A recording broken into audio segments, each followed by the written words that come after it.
ఎట్లయితే పోతున్నాడో ఈ anti India, anti nationalistic ideology ఉన్న యూనివర్సిటీకి, స్కూల్కి అక్కడ ఆయన జరుగుతున్న మీటింగ్స్ ఎవరితో అవుతున్నదో వాళ్ళందరూ పొద్దస్తమానం భారతదేశం మీద విషం కక్కుతున్న వాళ్ళతోటి మీటింగ్ చేసుకుంటానికి పోతున్నాడు ఈయన టూర్ ప్రోగ్రాము గవర్నమెంట్ ఇష్యూ చేసినట్టు ఫస్ట్ మీటింగ్ ఈయనది Blavatnik school of governance, Oxford university.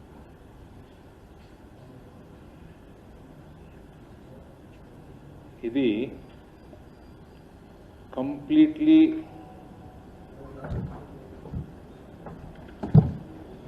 Funded by George Soros. ఆ గ్యాంగ్ ఏదైతే ఉందో యాంటీ నేషనలిస్ట్ ఐడియాలజీ పెంపకానికి $1 బిలియన్ స్పాన్సర్ చేస్తా అని ఒఫీషియల్గా జార్జ్ సోరోసే చెప్పాడు. దాని తర్వాత వస్తా అక్కడికి Emirates stadium for EPL football presentation. ఈయనకి ఎందుకు ఇస్తున్నాను ఈ ప్రజెంటేషన్? సరే, అది ఆర్సెనల్ మ్యాచ్ ఉంది ఆ రోజు, చూస్తే చూసిండు. ఒకరోజు సాయంత్రం ఖాళీగా పెట్టుకుని చెప్పిన తప్పేం లేకుంటుండే. ఈయనకి ఫుట్బాల్ ప్రజెంటేషన్ ఈయనకి ఏమొస్తుంది, ఏం ప్రజెంటేషన్ ఇస్తారు? తప్పేం లేదు. ఒకరోజు రిలాక్సింగ్ ట్రావెల్ చేసి వచ్చిండు, రిలాక్స్ అవుతాడంటే. తర్వాత Cambridge team, interaction with Cambridge team and what subject ఏంది, వ్యవహారం ఏంది తెలియదు.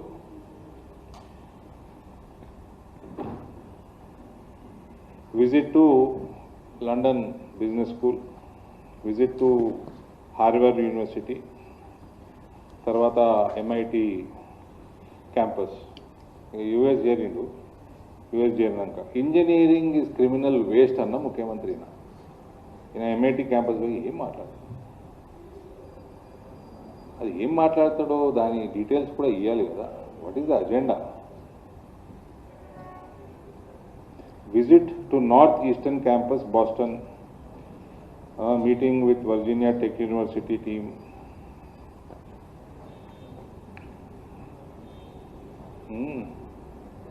జస్ట్ ఇమాజినింగ్, ఏ రాష్ట్రానికైతే ముఖ్యమంత్రి అయినా ఆ రాష్ట్ర జాగ్రఫీ తెలియనోడు, ఇంజనీరింగ్ క్రిమినల్ వేస్ట్ అన్నోడు పోయి ఏం మాట్లాడతాడు అని నాకు జస్ట్ ఇమాజిన్ చేసి నవ్వుతా ఉంది.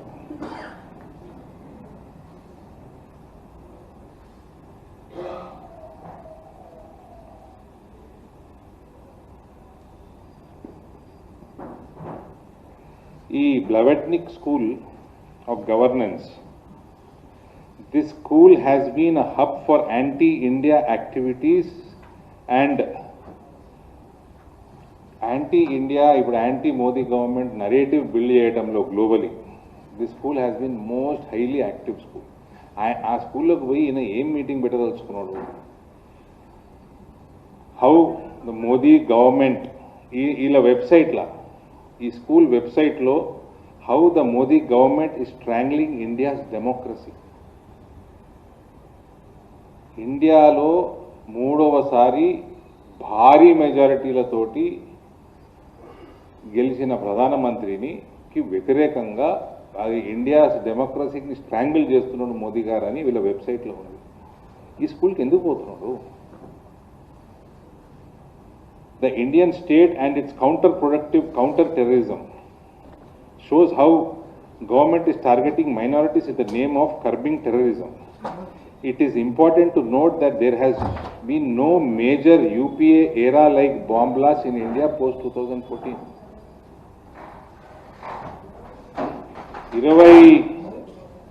2004 నుంచి 2014 వరకు 27 సీరియల్ బాంబ్ బ్లాస్ట్ అయినాయండి ఇండియాలో.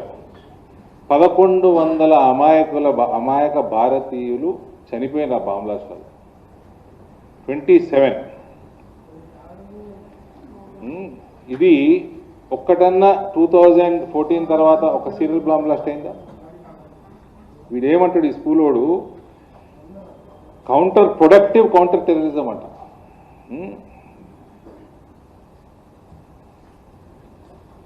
అంటే ఎంత విషం కక్కుతున్నారు మోదీ గారి ప్రభుత్వం మీద, భారతదేశం మీద. భారతదేశంలో శాంతి భద్రతలు పటిష్టంగా ఉంటే వీళ్ళకి నిద్ర పడతలేదు. అటువంటి స్కూల్కి ఎందుకు పోతుండేనా? One article called upon the international community to work through NGOs and civil society organizations to pressure the government. Pressure దేని మీద? యాంటీ సిఏఏ ప్రొటెస్ట్లకి వీళ్ళు ఫండింగ్ చేసారు. ఈ టీం అంతా, ఈ బ్యాచ్ అంతా అన్ని చూపిస్తాం మీకు. భారతదేశం యొక్క సావరెనిటీకి వ్యతిరేకంగా, ఇంటిగ్రిటీకి వ్యతిరేకంగా ఫండింగ్ చేసుకుంటూ అటువంటి ఆర్గనైజేషన్స్కి నడిపిస్తున్న స్కూలు ఆ యాజమాన్యం. ఎందుకు పోతున్నాడు ఆడికి? The school also prominently promoted a Kashmiri scholar named Mirza Sahib Beg, who has described the 2019 constitutional changes concerning Jammu and Kashmir as a forcible merger with India. Abrogation of Article 370 కి వ్యతిరేకంగా ఈ school విపరీతంగా publicity చేసింది. దేనికోసం పోతున్నాడు?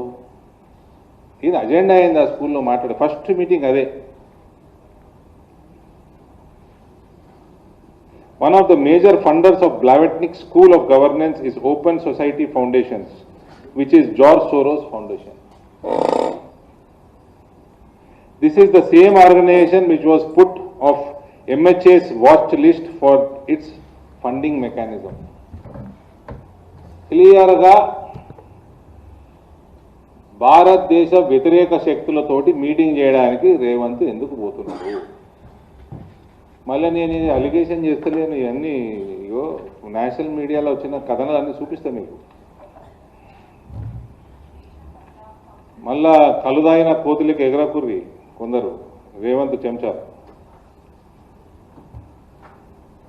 This foundation was launched particularly with India specific funding.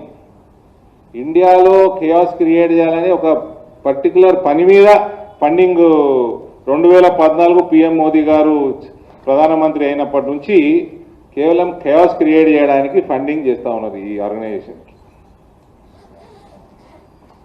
వీటి గురించి propagate చేసే లాయర్లని, యాక్టివిస్టులని, media, anti India, anti Modi propaganda చేయడానికి వాళ్ళందరికీ కూడా ఈ ఫండింగ్ చేస్తారు. ఇవన్నీ ఈ స్కూల్కి సంబంధించిన ఆర్గనైజేషన్స్.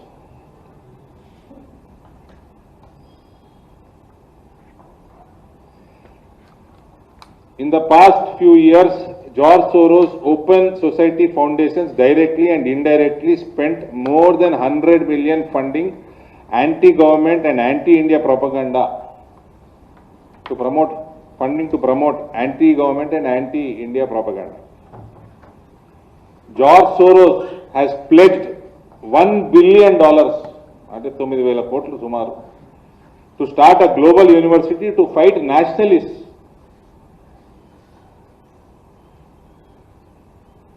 సో ఈ బ్యాచ్ అందరినీ ఎందుకు కలుస్తున్నాడు?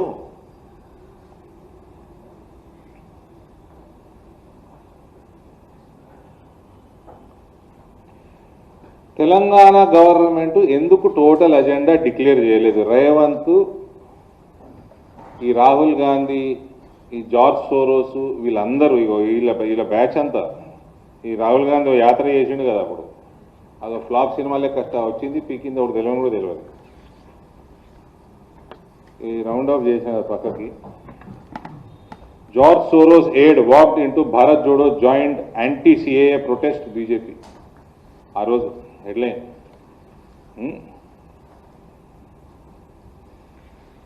Salil Shetty, Vice President of Open Society Foundations, funded by George Soros.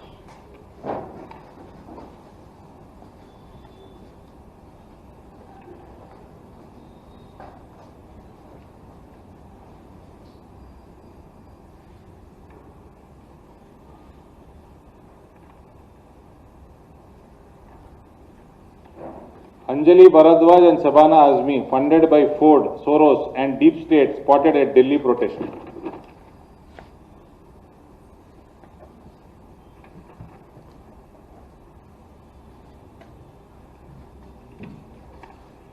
Good news for anti-Modi industry and liberals worldwide. 1 billion USD help coming into fight nationalism. ముసలోడు సోరోసేమో వీడు ఇంకా పోయే కాలం దగ్గరకు వచ్చింది, ఇంకా బుద్ధి రాలేదు.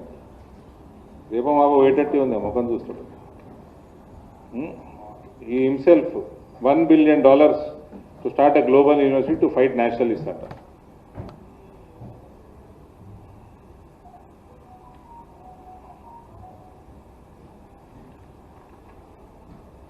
Trouble for Harsh Mandar, a video of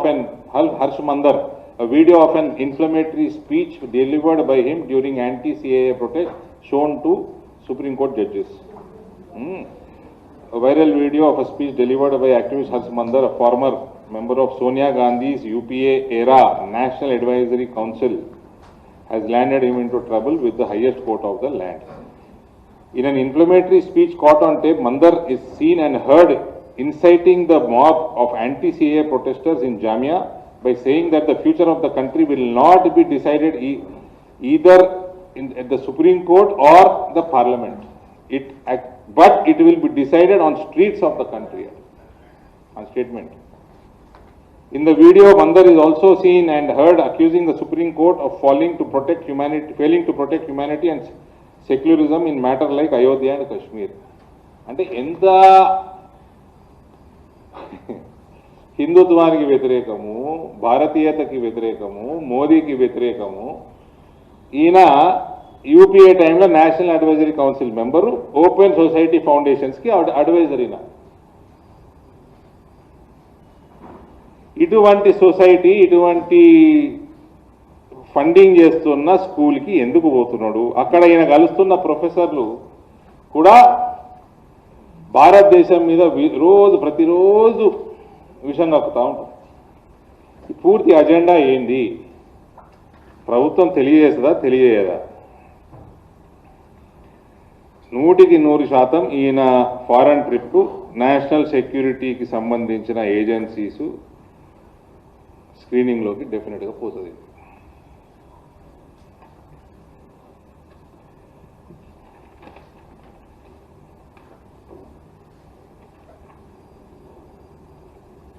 so మా డిమాండ్, ఈయన ప్రతి మీటింగ్ యొక్క అజెండా తెలంగాణ ప్రజలకి తెలియజేయాల్సిన బాధ్యత తెలంగాణ ప్రభుత్వం వాళ్ళకి బాధ్యత ఉంది. ప్రతి ఒక్కరికి తెలియాలి. మళ్ళీ నిన్ననే అనుకుంటా సుప్రీంకోర్టుకి అమికస్ క్యూరీ రిపోర్ట్ ఇచ్చింది. సీనియర్ అడ్వకేట్ విజయ్ అన్సారియా గారు అమికస్ క్యూరీ రిపోర్ట్ ఇవ్వడం జరిగింది. అది మీడియాలో కూడా వచ్చింది. అందులో రిపోర్ట్లో అందరు ముఖ్యమంత్రులలో మన ముఖ్యమంత్రి గారు టాప్లో ఉన్నారు. కేసెస్ ఉన్న దాంట్లో, క్రిమినల్ కేసెస్ ఉన్న దాంట్లో ఆయన ఎట్లా స్కూల్లో టాప్ రాలే, ఇప్పుడైనా టాప్ వస్తున్నాం. 89 కేసులు. The report argues that long delay benefits neither side. It can weaken prosecution evidence and witness memory, while simultaneously leaving an accused legislator under unresolved allegations for years. If it therefore frames speedy adjudication as important both to fair trial rights and democratic credibility. Day-to-day hearings, MP, MLA cases pending for more than 3 years should be tried on a day-to-day basis under section 346 BNSS corresponding to section 309 CRPC. ఈ రెండు important పాయింట్లు పెట్టిన అంటే ఈయన vote for note case కూడా day-to-day హియరింగ్కి వస్తుంది.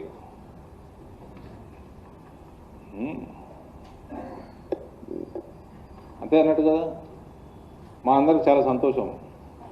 రేవంత్కి సంతోషం ఉండకపోతే కానీ మా సొంటోళ్ళకి అన్ని దొంగ కేసులు పెట్టి కేసీఆర్ ఉన్నప్పుడు మా మీద అందులో సగం కొట్టేసినాయి కోర్టులు, ఇంకోటి దగ్గర కొట్టేస్తారు కూడా.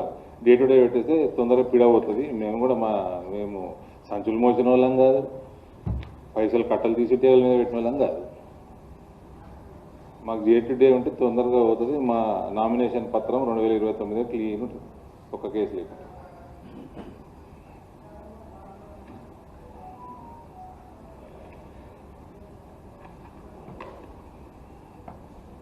ఈ మధ్య కొన్ని విషయాలు తెలుస్తూ ఉన్నాయి. నేను రాజకీయాలని గత 2.5-3 దశాబ్దాల నుంచి బాగా దగ్గర నుంచి చూసినవని చెప్తా ఉన్నా.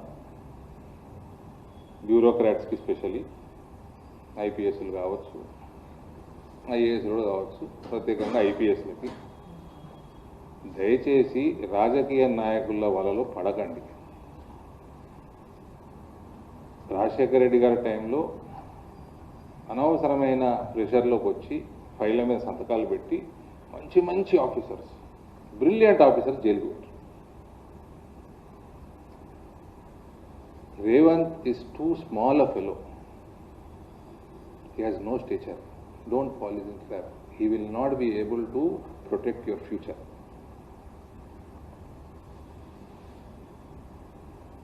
ఏదో మా వెనకాల టీములు పెడతాము, నన్ను ఫాలో చేస్తాము, నేనే కూర్చోబెట్టుకుంటాను నా కార్లో. ఎవరిని పంపుతారు? పంపి నా ఇంట్లోనే ఉంచుకుంటా. మస్తు రూమ్లు ఉన్నాయి నా ఇంట్లో. 22,000 స్క్వేర్ ఫీట్ ఇల్లు ఉంది నాకు. తీసుకురండి, నేనే ఉంచుకుంటా రూమ్లో. నా మాట తిరుగు పొద్దు నుంచి రాత్రి దాకా. కానీ ఊకే పనికి వాళ్ళ వీళ్ళ పార్టీ జీవితంలో సర్కార్లో వచ్చేలేదు, దేశంలో. ఈయన మిమ్మల్ని ప్రొటెక్ట్ చేసేంత సీన్ లేదు. ఆయననే ప్రొటెక్ట్ చేసుకుంటాడా అన్న question mark.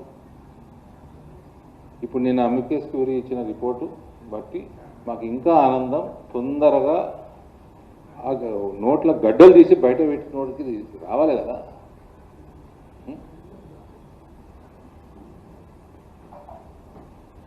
So my advice, subtle advice, kindly refrain from politics.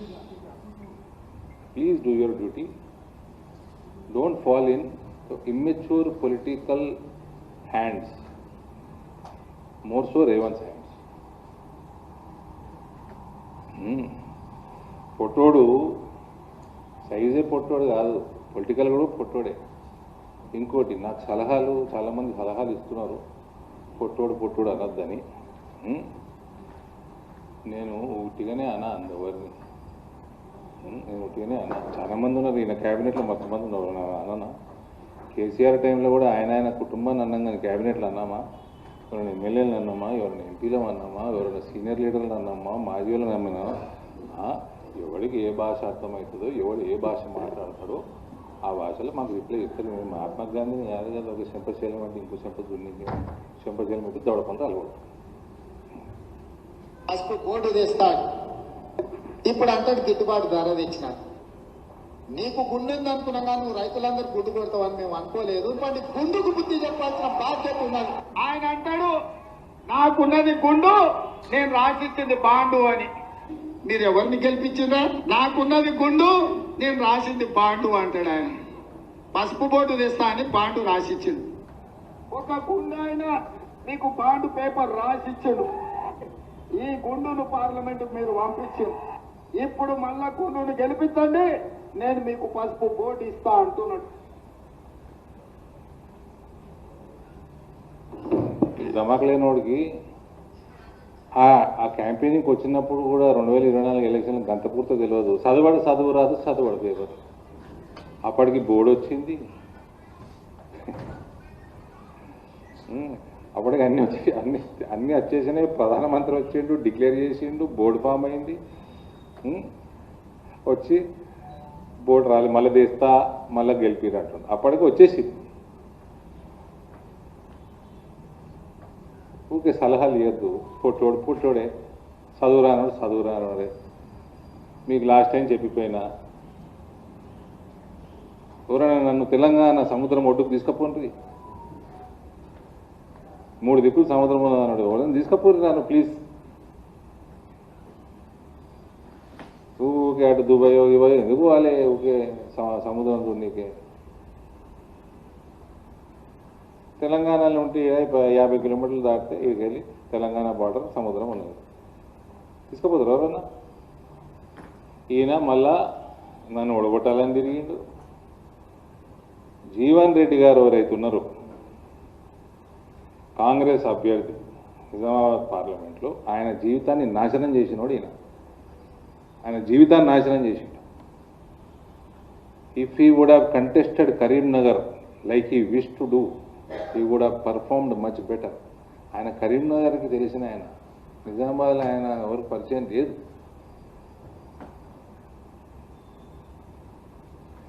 Nizamabad పార్లమెంట్లో వీళ్ళకి ఎన్నడూ క్యాండిడేట్ లేకుండే లాస్ట్ టైం, నెక్స్ట్ టైం కూడా లేరు. పాపం జీవన్ రెడ్డి గారిని నాశనం చేసిన ముఖ్యమంత్రి అయినా.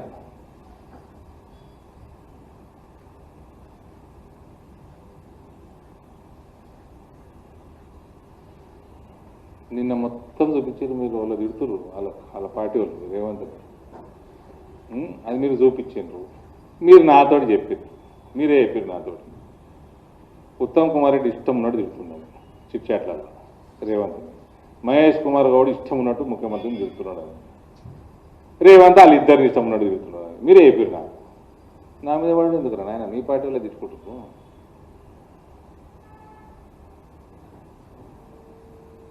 నేను నాకు గుండె ఉన్నది, నువ్వు పొట్టునవే, ఇది తప్పేంది అను. నేను కూడా అంట, భూమికి జానెడ్ లేవు నువ్వు, నీకు ఎందుకు పోతున్నావు అడిగి చెప్పు. ఆ స్కూల్కి, యాంటీ ఇండియా స్కూల్కి ఎందుకు పోతున్నావు చెప్పు. ఏం చేద్దాం తెలంగాణలో నెక్స్ట్ ఎలక్షన్ లోపల అని పోతున్నావు, దానికి జవాబు ఏంటి?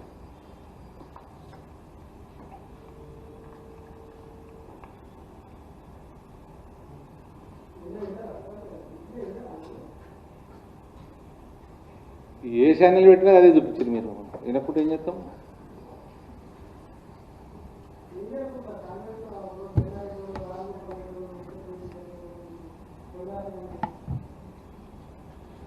నేను మీకు ఏం చెప్పినా మళ్ళీ ఇప్పుడు నిన్న చిట్ చాట్లో చెప్పినా, నిన్ననే కదా మనం కూర్చుంది, ఇప్పుడు ఓపెన్గా చెప్తున్నా. వీళ్ళందరికంటే కాంగ్రెస్ పార్టీ, స్పెషల్లీ ఈ ముఖ్యమంత్రి కంటే నాకు తెలిసి ఎక్కువ. అందుకే చెప్తున్నా ఫుల్ ధీమాతో. 2029లో భారతీయ జనతా పార్టీ ప్రభుత్వంలోకి 100% వస్తుంది, 2/3 మెజార్టీతో.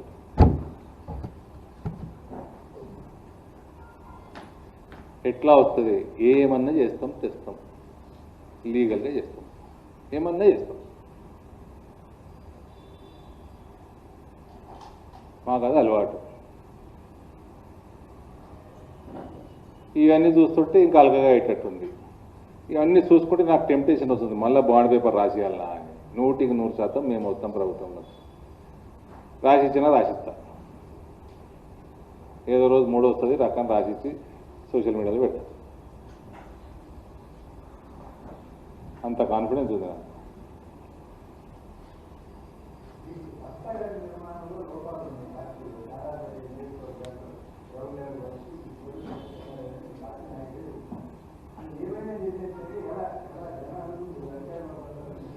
సార్ మేము ఎన్ని రాష్ట్రాలలో ప్రభుత్వంలో ఉన్నాము? ఎన్ని రాష్ట్రాలలో ఉన్నాము? ఎన్ని రాష్ట్రాలు? ఒరిస్సాలో అయిందా? మొన్న అయింది. నార్త్ ఈస్ట్లో అయిందా? ఈ మధ్య అయింది. గత దశాబ్దంలో నార్త్ ఈస్ట్ మొత్తం అయింది. 2029లో మీకు డౌట్ ఉంటే బాండ్ పేపర్ మీకు ఇస్తారు, మీ ఇంటికి పంపిస్తారు. సాధ్యం కాలేదు కదా పసుబోడు. ఇవాళ నా రైతులు 24,000 రూపాయలు తీసుకుంటున్నారు క్వింటాల్కి. ఏ ప్రభుత్వంతో సాధ్యమైంది?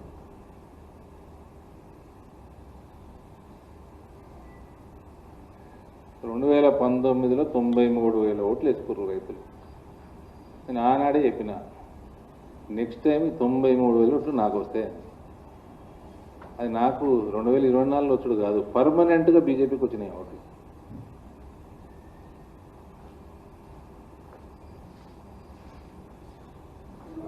సార్, ఆకాశం కింద భూమి మీద మధ్యలో ఏదైనా చేస్తాం, ప్రభుత్వంలోకి వస్తాం, కాన్స్టిట్యూషన్. ఇంకా చెప్పండి.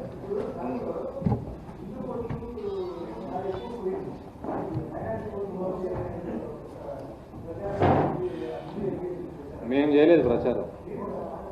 ఫేక్ ఓట్లు పోతాయి. ఎస్ఐఆర్ అంటే ఫేక్ ఓట్లు పోతాయి, డబల్ ఉన్న ఓట్లు పోతాయి, చచ్చిపోయినవి పోతాయి, అడ్రస్ మారినవి పోతాయి, అవే పోయినాయి. హిందువులు ఎక్కువ ఉన్నారు కాబట్టి ఎక్కువ పోతాయి. దాంట్లో ఏదో ఆశ్చర్యం ఉందండి, సింపుల్ మ్యాథ్స్ కదా. 80% మంది హిందువులు ఉన్నారు, పైన 85% మంది హిందువులు ఉంటారు తెలంగాణలో, హిందువులే పోతాయి ఎక్కువ.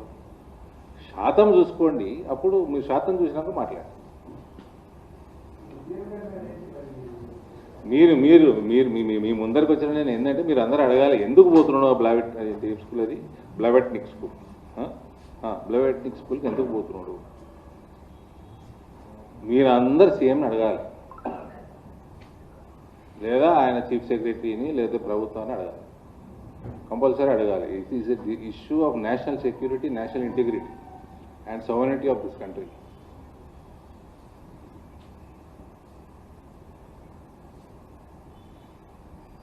మీ ద్వారా మాకు తెలియజేస్తే మీకు ధన్యవాదాలు చెప్తాను. Anything else?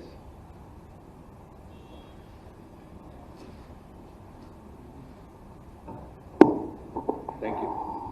ఈ సమావేశం అంతటితో ముగుస్తుంది.